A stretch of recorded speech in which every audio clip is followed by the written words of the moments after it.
shaka talk, catch up in a frog. Boom shaka talk, catch up in a frog. Boom shaka talk, catch up in a frog. Now partner with them a bubble on top. Boom shaka talk, catch up in a frog. Boom shaka talk, catch up in a frog. Boom shaka talk, catch up in a frog. Now partner with them a bubble on top. Now, so let's look at where contemporary science is. In 1992, one very brave physicist called Edward Fredkin, I think at the time he was at MIT. He's a pretty high-powered physicist. He then went to Boston University, and I think he's now at Carnegie Mellon. He was an important enough physicist at MIT. They have a Fredkin Prize there now in his name. So another big gun in the field. He stood up in a society, a physical society place where you get papers, and he gave one that came to this conclusion. It said the entire history of our universe is computable.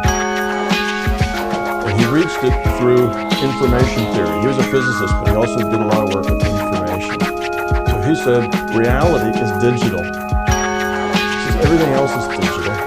We know everything else is digital except space and time. And he says that's just because we can't measure fine enough. So that's digital too.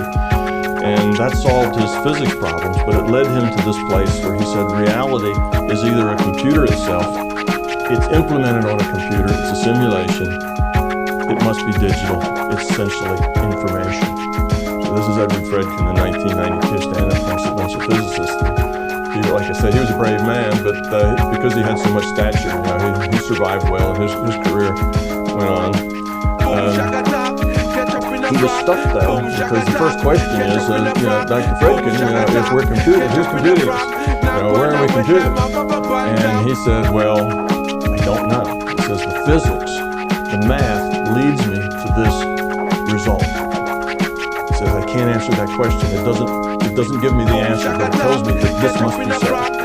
So that was his presentation. Now today, digital physics is kind of an acceptable branch. It's out on the fringe, but there are literally hundreds of digital physicists, and they're spread all over. There's a pretty extensive group of them in Italy, and there are lots of them in the US. So digital physics is now a part of physics. Fringe, but a part of physics. Well, he said the computation must be in other. And that's because he didn't know what else to say. And he put other in quotes just like I did.